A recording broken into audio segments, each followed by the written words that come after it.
আসসালামু আলাইকুম। আজকাল খবর থেকে আমি বাজি চিফ রিপোর্টার এবং পরিচালক বলছি। দর্শকবন্ধু, আজকাল খবরে প্রায় যারা নিয়মিত আমার ভিউয়ার্স আছে এবং দর্শক আছে, তাদেরকে জানাই ঈদ উপলক্ষে হাজার হাজার শুভেচ্ছা। দর্শকবন্ধু, কালকেও আমরা দেখিয়েছি আপনাদেরকে, আজকেও দেখাবো যে আসলে মানুষ ঈদ যাপন করছে কি খুশি কি আনন্দই, এবং দু একজনের সাক্ষাৎকারও নেব। দর্শকবন্ধু, কুরবানি ঈদে আসলে মানুষ সময় পায় খুব কম, প্রথম দিনে, দ্বিতীয় দিন এবং তৃতীয় দিনের সুযোগ থাকে। কেউ আসে চতুর্থ দিনেও আসে ঈদ উপযাপন করতে। দর্শকবন্ধু, আজকের বিষয় হচ্ছে যে যেই খুশির মহলটা দেখছেন, এটা আসলে এর চেয়ে আরও ভিড় ছিল, যার কারণে আমরা ঢুকতে খুব কষ্ট পেয়েছিলাম। তার কারণে শিডিউলটা একটু চেঞ্জ করে দর্শকবন্ধু এই টাইমে করেছি, জানো, কোনো ভিড় না থাকে। ক্লাস প্রথম এটা দর্শকবন্ধু, যান্ত্রিক ত্রুটির জন্য একটু ক্ষমা চাইছি।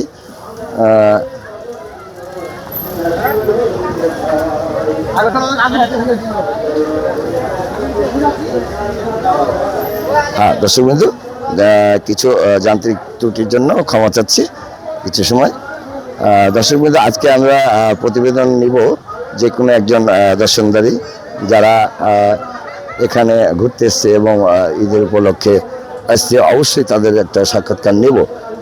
বড় ভাই, আসসালামু আলাইকুম। একটু একটু একটু কথা বলবো, দেখছি না কেমন ঈদ কাটলো না, এই আর কি, অন্য কোনো কিছু না, প্রতিবেদনটাই হবে।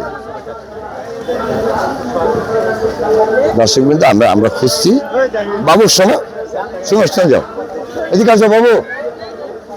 হ্যাঁ, আমরা দর্শকবৃন্দ ওনার সাক্ষাৎকার নেব। আসলে ঈদটা কেমন গেল, কীরকম গেল, এদিকে আসেন একটু।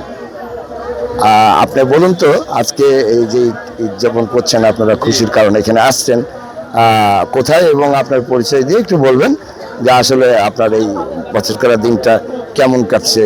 হ্যাঁ, একটু পরিচয় দেবেন এবং আপনার যেমন লেগেছে এই ঈদটা, তেমন আপনার সত্য কথা বলবেন। আমার চ্যানেলের পক্ষ